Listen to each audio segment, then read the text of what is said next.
Hey everyone, Mike Mulrooney here with this next edition of Shirley Talk, and today we have Miss Kathleen Nort. Her husband fought cancer twice. I knew that, but I'd forgot it till you just brought that up.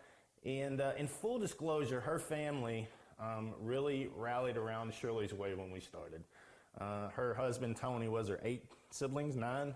9. And then you got a large family yourself. I'm one of 8. Right, yeah, I knew you. It was Yes. their Christmas parties are unbelievable. They're all in a small basement, but it's a lot of fun. So, but today we wanted to really hear about Tony's story and how he found out he had the cancer. And a lot of the people we've interviewed said they had to become their own advocates. So, and I know you did a ton of that. Yeah. So how did he find out he had cancer the first time? You said at 30?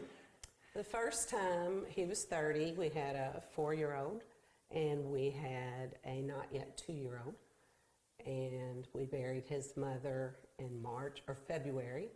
2 weeks later, he started having pain in his side. So we, started the research or testing more so. Took him about a week to figure it out. He had a mass the size of his fist in his chest. So was it lung cancer then? No, that was... So Tony's a big guy. So for him to admit that he's having some pain, it had to be pretty excruciating. Yes, he got up in the middle of the night and was taking himself to the ER. Yeah. He wouldn't even wake me up.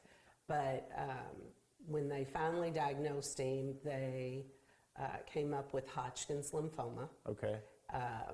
I'll never forget that they said, "Oh, you got the easy kind. You got the best kind." The first round.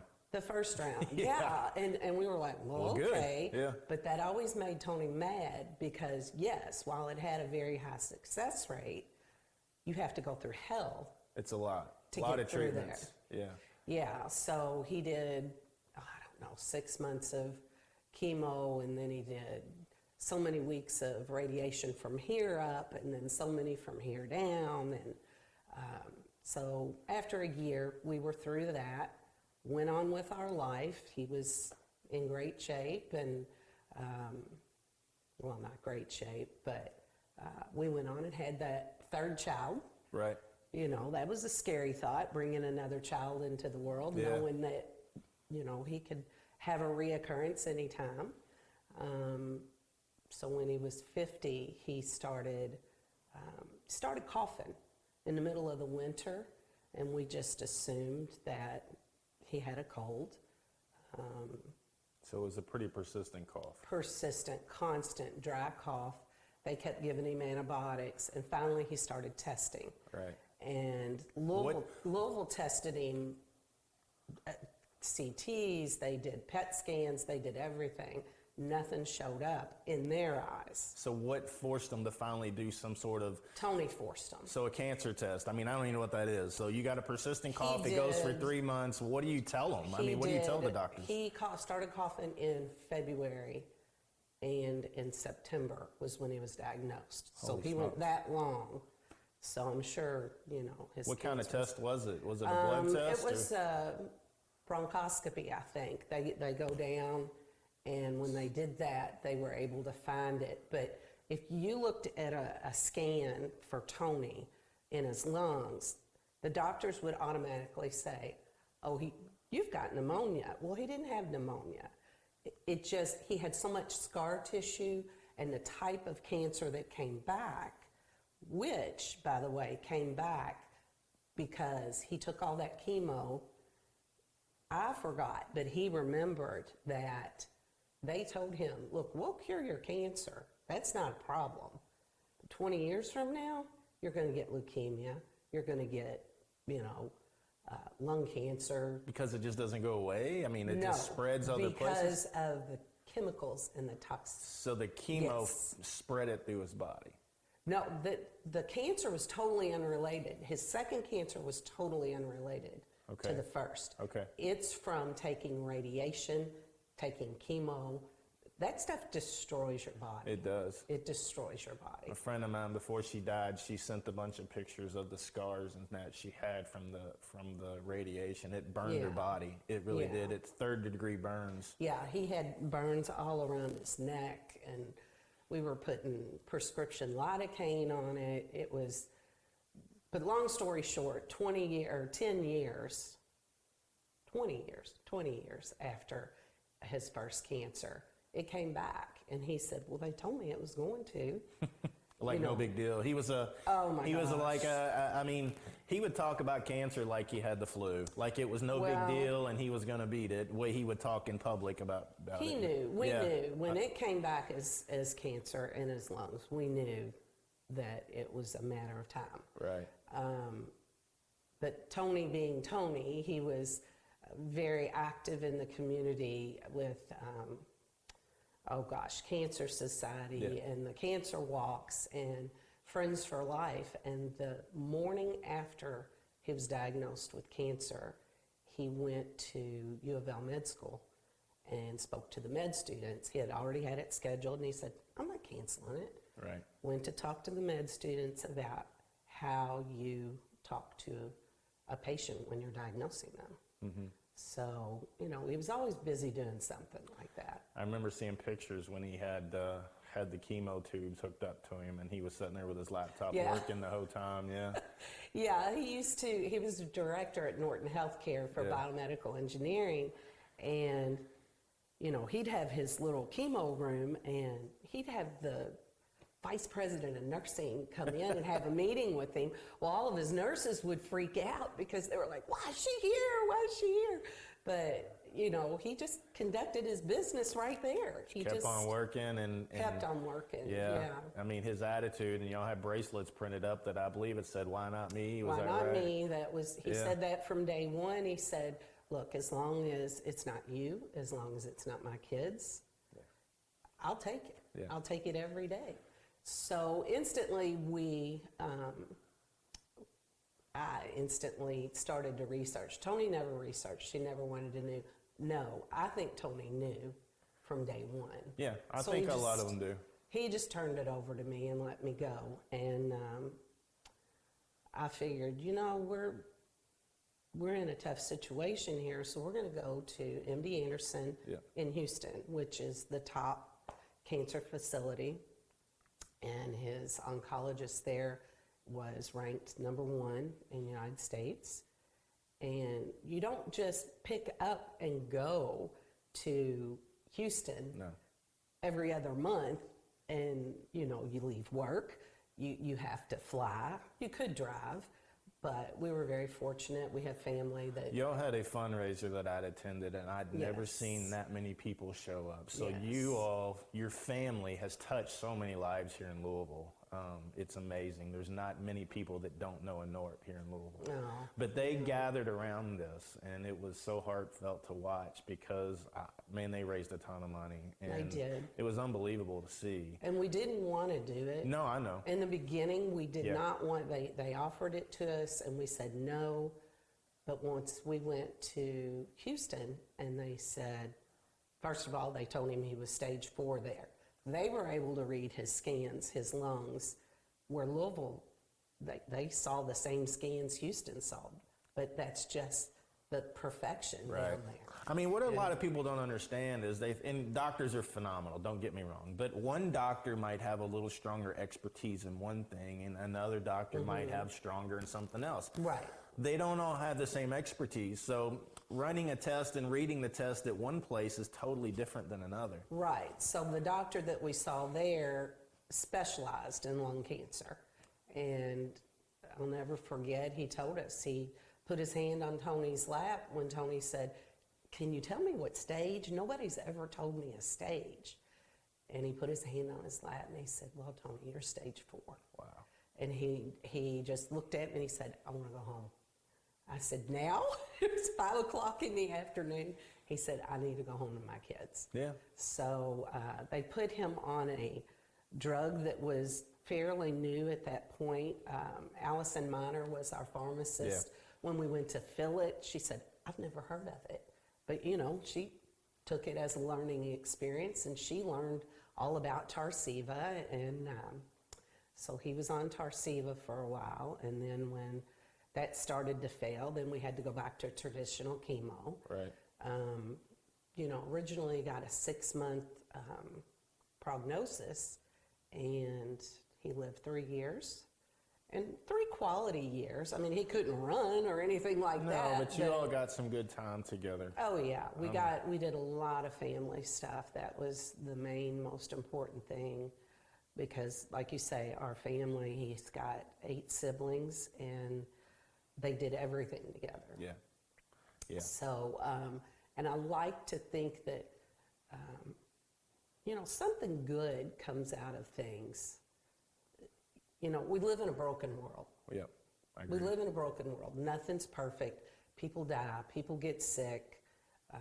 Good people. Why do bad things happen to good people? That's the age-old question. But what you were about ready to say, I think, is what we've talked to people about is when they find out they had cancer, it changes them for the good, I guess, because it makes them more open and aware of the people around them. Yes. So we had to learn to be receptive, you know, to letting his story out. Yeah. He was a very private person, and I am not. And so, like with you have to look for the good things that come out of the cancer. Right. If you can say that. But for you, you lost your mother, and that was horrific. However, look what you've done. Yeah. Because of, and that doesn't bring her back. No. But you've helped so many other people. Yeah, I totally get that. Yeah. And you know, it changes you. It makes you driven in certain ways on things, or it recluses you. We've got people that we would like to talk to, but they're like, look, I'm done with that chapter in my life. Yeah. And I get that. It's a personal choice. But, you know, if we can get people to talk about the things like this, it might open their eyes if they see a knot or if they can't breathe. But, you know, you became his advocate. And we've talked about that with some other people, because they said, you know, not all doctors know all treatments. And if you find something, it's okay to bring it up. And hopefully the doctor doesn't get offended. So you found several things. I was always afraid I was stepping on toes. Stepping on his toes. He had a fantastic oncologist here in Louisville, and he's no longer in Louisville, but his name was Z. Malik. Okay. And he was so good to Tony. He would do anything Tony wanted to do. Quality was always the number one issue. And at one point, I knew we were coming close to running out of chemo options. Tony had been on so much chemo with the first cancer, and then you throw in the second cancer, and your body could only take that much toxic chemicals in it. After so many treatments, aren't you kind of limited to how many more you can take? So was it the chemo or the radiation that he couldn't really take much more of? Both? Well, he had only been radiated before, but not for what he needed to be. I don't know how to say that. We'll go back. It's the chemo. Once you get immune, like you can kill some cancer with chemo, but chemo eventually gets smart and figures out what that cancer gets smart and figures out what that chemo is doing. So then all of a sudden, it reproduces itself. It doesn't work anymore. The cancer reproduces itself maybe and throws on a disguise and said, all right, I'm not here anymore. You can't. So then they got to change the chemo if possible. So let's say he was on platinum drugs, platinum chemos in the beginning, and they were working great on him. Then all of a sudden, he starts getting growth again. Yeah. Well, it's because his body, you know, that chemo has figured it out. So we couldn't keep him on platins anymore. Then we had to move on to something else. And I knew we were down to, there wasn't much left. Right. So I started researching clinical trials. And I found several, but there was one that I really, really liked, and it was in Vanderbilt, and the other closest one was Cincinnati. So took all the information I had and went to the doctor appointment with him and said, hey, what about this? What do you think about this? It's called immunotherapy. This was before immunotherapy was popular. Now it's pretty common. Actually, the last few people we've had in here brought it up, and I'll be honest, I've never looked it up and to see what it is. Is it a more natural thing? It's your body fighting, you know, your own immune system is fighting the cancer. Okay. And So he said, I don't know enough about it, but I'd really like to know. And so he took it all, and he goes, you do whatever you want to do, and I'll back you. So I tried to get him in Vanderbilt, couldn't get in that one, but we were able to get in Cincinnati. We had the most fabulous research nurse there, and she's still my friend to this day on Facebook. We talk. She went to bat for Tony and got him in, and the last thing, he had to go through a series of testing, and the last thing he had to pass was it couldn't be anywhere else, bones or brain. And we thought, well, okay, it's not been anywhere else. That you knew of. That we knew of. Yeah. And he went and did the scans, and sure enough, it popped up at 2 spots in his brain. Yeah. So at that point, we had to make the decision, do you just target therapy to the brain with radiation, which I feel like we should have done now, but hindsight, but the doctor wanted to do whole brain, and he did. He radiated his brain every day for so many weeks, and Tony was never the same after that. Oh, yeah. It was about a month before he died. You're zapping your memory and everything else. His cognitive skills just started to diminish, and he would go to sign his signature, and All over the place. it was everywhere. So the zero in on it, you think that, I would just wonder if that would have had a bigger impact and not have affected his motor skills as much? I guess we'll never know. I don't know, but we got him where he needed to be to get into the trial. So we traveled to Cincinnati every 2 weeks, or maybe 3 weeks, I don't know, I've forgotten. But it didn't make him sick, didn't, nothing like a chemo would. It just zapped the brain. Well, no, that was the radiation, Oh, yeah. zapped the brain. Okay. But the immunotherapy, he did fine with. But we could see him start to, he was obviously going downhill. So I left work in August, and he died in October. Yeah. But I left work to be with him because he couldn't be by himself at that point, just needed extra help. And, we did a scan. There towards the end, we did a scan, and then we went to Cincinnati to do a treatment. And he was fine. We got, I got him there, and the doctor said, Tony, this is awesome. This immunotherapy has decreased your tumor mass by 22%. And he said, really? Because I don't feel 22% better. I mean, he was praying at night to die. Yeah. That's how bad it was. Yeah. And the doctor looked at him and he said, well, Tony, this drug can decrease your tumor. We can fix that, but I can't fix all the damage that the chemicals did to you, all the Wow. chemo. So we can't recoup that. I mean, obviously there's a reason for chemo and things like that, but knowing that, I just wonder, is immune therapy a first plan treatment at this point versus chemo? At this point in several, yes, yeah. So when he told Tony that, he told him, you have the choice, you can go home. Or, if you want to do the treatment, you could do the treatment. And in Tony fashion, he said, you know what, it's not going to help me, but it'll help somebody else. Yeah. So he went on and did that last treatment. He fell asleep in the car on the way home. He had willed himself to die. Yeah. So he fell asleep on the way home. We never woke him up, and that was the beginning of the end. It took a couple days, but he was going out helping someone. Yeah. I remember, and I know you remember it, but we were speaking, Kelly and I just spoke at Holy Cross's mother-daughter breakfast. Mm-hmm. And I remember standing on stage and people breaking down, checking their phones and starting to cry.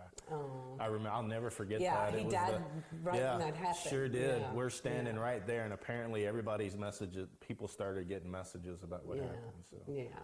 It was a tough one. It really was, because he impacted so many people. He touched so many people. But you know, when it was all said and done and the kids and I had to kind of sit back and, you know, take something away from this, and it's, their dad was amazing. He was amazing. He was. And The few times that I've talked to him, I don't know if you remember, but I came over to your house a few times and just kind of sat there. And he wasn't much older than me, but I felt like I was talking to a dad. Like Yeah. I could get good advice, and he was that type of person. Yeah. So, you know, I'm sitting there, and he's, you know, we're talking away about whatever, and he was that type of person. But he wasn't afraid. No. From day one, you know, I was scared. I would cry. I would get upset. I would go through every emotion that you would think that you would go through, and he never saw him cry. But he talked to you about, look, you got to be strong. You got to do this without me. Yeah. I remember that. Oh, yeah, It that was a you fun can't. You conversation. got to do this without me. When I'm not here, you still got to live. So yes, yeah. you've got to keep going, and you know, don't stop. And we didn't. And you know, I told you what you took away from your mother's death. What I took away from Tony's was. It was actually before he died, I started my blog. Yeah. I had a Caring Bridge journal. Yeah. And I wrote for three and a half years. And the Narts being as large as they are, and just the people that Tony and I know, friends of friends of friends, were reading this blog. And I would get responses from Australia and from China and, you know, all over the United States. But people would say, you know, I like your approach. I like how you're not afraid to show your feelings and to say, hey, I'm scared and but we're not going to stop, and we're going to Florida this year, and we're going here, and we're going there. And as long as he was physically as able, long he as kept on was, living. Yeah. You know, Kevin was little. Our youngest was still pretty young when he got sick. Right. And Tony never missed a ball game. He never, you know, practice, anything. And I think that was his driving force. He felt like the older two, you're never old enough, you know that, but they were grown, you know, they were both out of college. But Kevin was in the 8th grade when Tony died. Yeah. So. I know. I remember. And but your other two kids, one's a doctor and one's a teacher, right? Yeah. And that's another thing. We were very fortunate. You know, I know your organization helps people out paying the bills. And one cancer treatment can be anywhere from $30,000 to $50,000. Yeah. We had good insurance, so we were very blessed with good insurance. But even with good insurance, you're talking about an out-of-pocket cost. And you know, deductibles, your co-pays. deductible, and then, I mean, by February every year, we were already out of pocket, done. You know, and then you start all over again in January, and it's just nonstop. And the out-of-pocket's not cheap. It's not $500. It's thousands. And when we decided to go to MD Anderson, yes, that was our choice, but that wasn't in network. Yeah. So we had to, you know, it paid maybe 70-30, something like that. Plus the flight, plus the... Well, we were very blessed.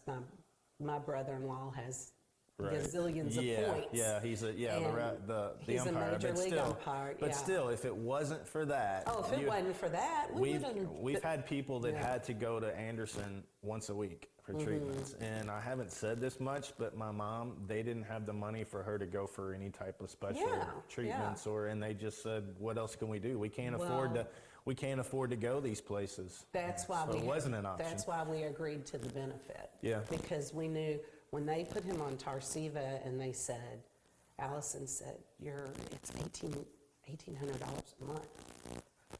You know, that's after insurance, deer in the headlights. Yeah. Okay. Yeah. So we went through that, and then we were very fortunate. Tony was a veteran. He was a 14 jet mechanic. Yeah. And he was in the early 80s. So back then they didn't have safety procedures. Yeah. So he lived with jet fuel from his head to toe. And inhaling it. Yeah. Sleeping in it, you know, it was everywhere. So my oldest, Kyle, started to do the research on the type of jet fuel, and he presented a report to the VA. Right. And we got our doctor, who was the top doc in the nation, to sign off on it. And we ended up winning. And so they took responsibility for his cancer, and they considered him 100% service connected. So anything we needed from that point was given to us. But I'm sure that took a while.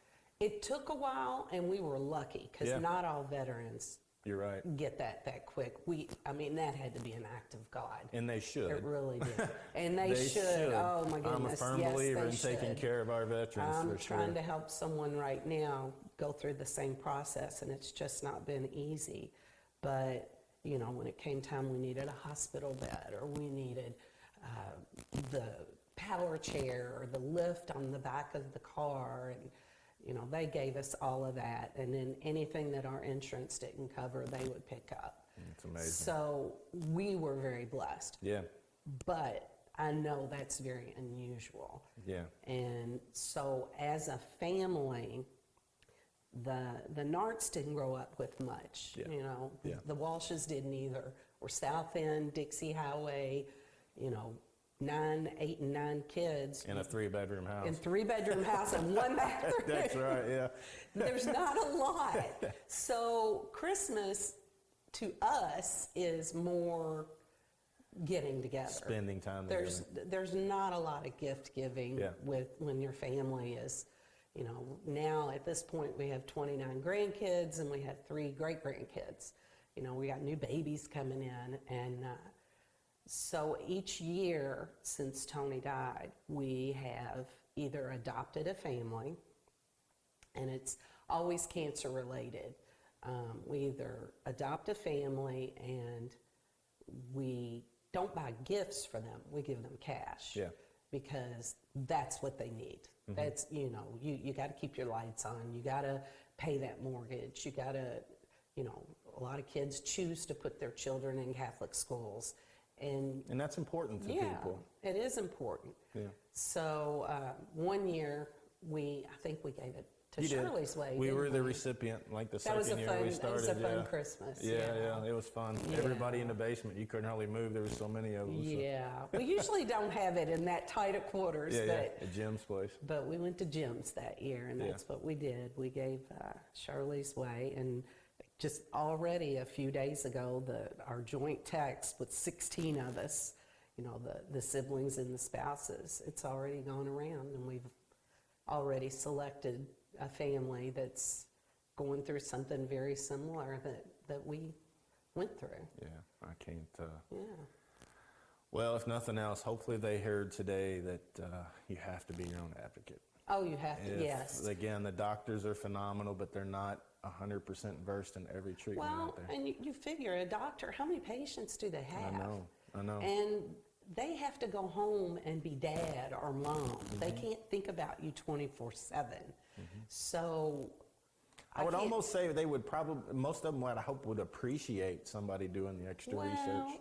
I don't know if he appreciated it or not. He would kind of smirk and giggle at me every time I'd say, "Hey, I have a new idea." And he'd shake his head. But at one point he did say, "Do you think that you would like to have a job here one day?" Yeah. Well, I was thinking, you and I talked about that before, about you having some sort of role with us, working with patients. So you never know, that might happen one day. Oh yeah, I'm not too far from retirement. I have a few years left, but I would like to. That's what I would like to do when I retire. Is I would like to help patients advocate for themselves, teach them how to do that, and you don't have to have a medical degree to be able to read. You can learn anything about any drug. There was not one drug that went in his body that I didn't read about and know about and understand what it was going to do to him. But you know, when you're trying to stay alive, Yeah, because do a it. lot of people don't have that person Yeah. willing and able Yeah. to do that. You know, a lot of times it's just people by themselves and they do exactly what the doctor ordered. And, you know, you said the one nurse was a big advocate. I don't know if that was the word you used, but you said she fought for you all. Did the insurance Oh, she was debate whether or not some of these treatments would be paid for? Or Well, you know, thinking back, I don't think a clinical trial is really on your insurance. but they don't always pay for it though. Are they free? I don't know that they're I free. think we had to pay, our insurance had to pay for like blood tests and scans. To get started.